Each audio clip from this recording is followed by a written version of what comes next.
Hi, I'm Tyler. And I'm Sadie. With Great Catholic Book Club. And today we're talking about Dune by Frank Herbert. This is our September book of the month, and this one was your pick, wasn't it? Yeah, this is one of my favorite novels of all time. It's just so interesting. Mm-hmm. I think the concepts in this have been things I've come back to and pondered again and again, especially since coming to the church and growing in our faith.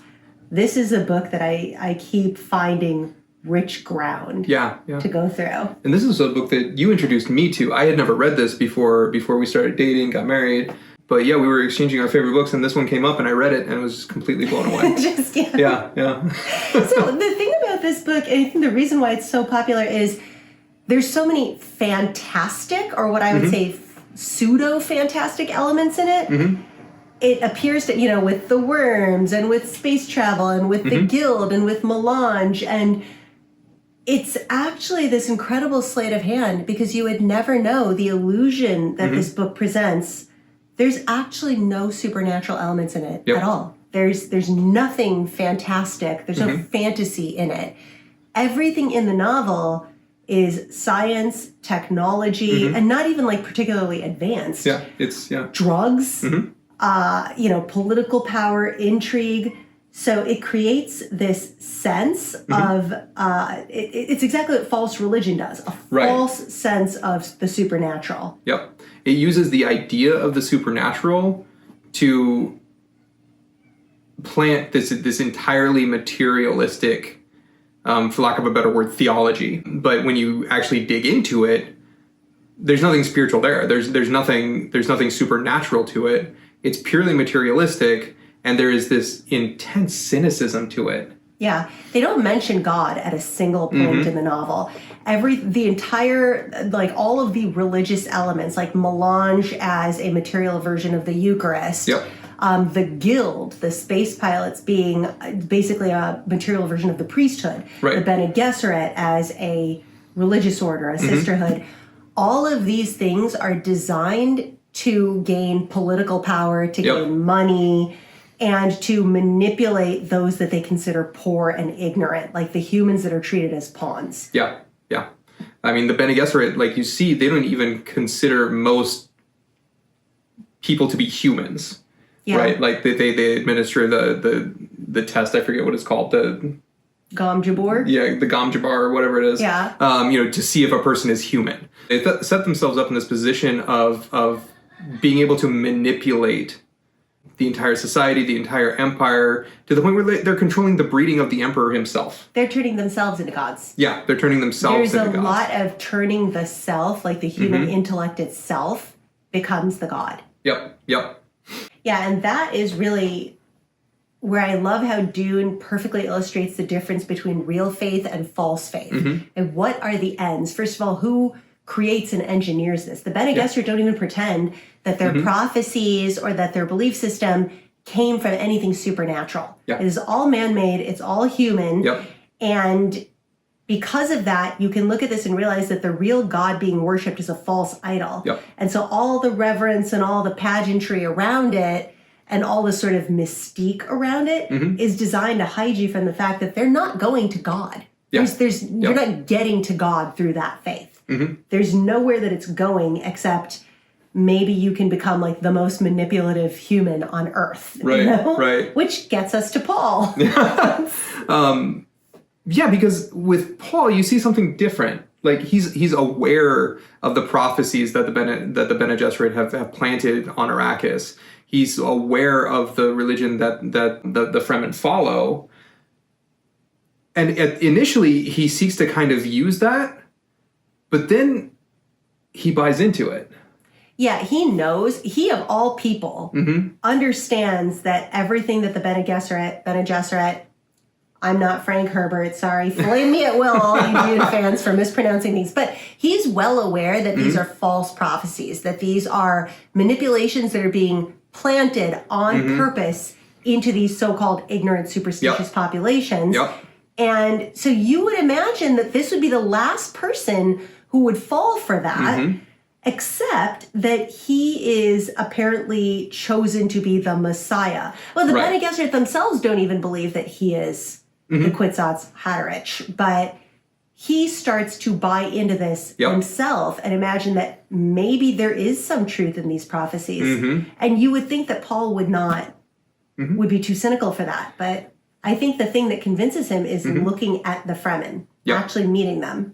And he starts to have this respect for the Fremen. He starts to see them, to see their rituals, to understand their ways. And he comes to this place of like wanting to save them. He comes to this place of wanting to lead them for their own good. And, you know, through this prescience that he has, thanks to the spice, he's able to see the consequences of the current path that everything is on. He's able to see the coming holy war and the death and the destruction that will wreak on the whole galaxy. And he wants to avert that. Yeah, and it's interesting to look at the Fremen as a version of the Israelites, the chosen people who are awaiting the Messiah, because even if these prophecies by the Bene Gesserit were planted falsely, they did give real hope to the Fremen. And because of that genuine hope that they had, that the Messiah is coming, they became a people able to withstand an inhuman amount of oppression and suffering. And he sees that these are people who are living in a way that human beings should not be able to sustain. And their strength and the way they have been shaped into such virtuous and holy people because of their willingness to suffer. To truly, truly suffer as they conditioned themselves and survived awaiting the Messiah. Something about that changed something in Paul. And it made him want to save them. And it made him want to free them. Like free these oppressed people, free them from war, free them from the circumstances that they're in, and truly usher in this new Eden that they are waiting for. And these prophecies, both in the cynical knowledge of knowing that they're planted by a group that has no belief in them, and also seeing that the Fremen do believe them, that gives Paul the audacity to attempt something that would be unimaginable without these prophecies, without this idea of a role of a savior, and the idea that could be possible for him to attempt what is essentially a galactic coup. It's very interesting because what Frank Herbert wrote is a story where faith created God. The faith of the Fremen created the Messiah and the God that they were awaiting. And I love sort of the reverse story.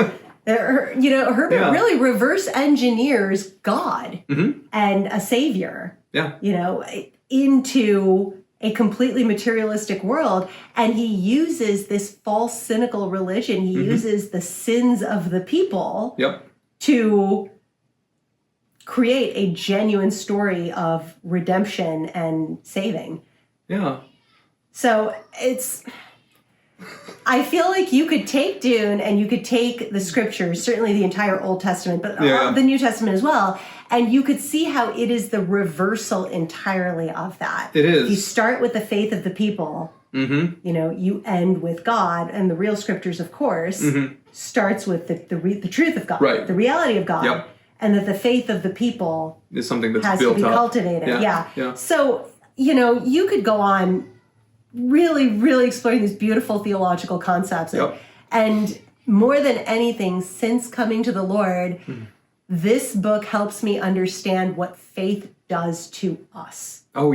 How it opens the door for grace into our hearts, and to really admire that, like the Fremen, these superhuman things that the Lord enables us to do by literally giving us his body and giving us superhuman graces. It's beautiful. I can't wait. I cannot wait to dive into this book in our meeting.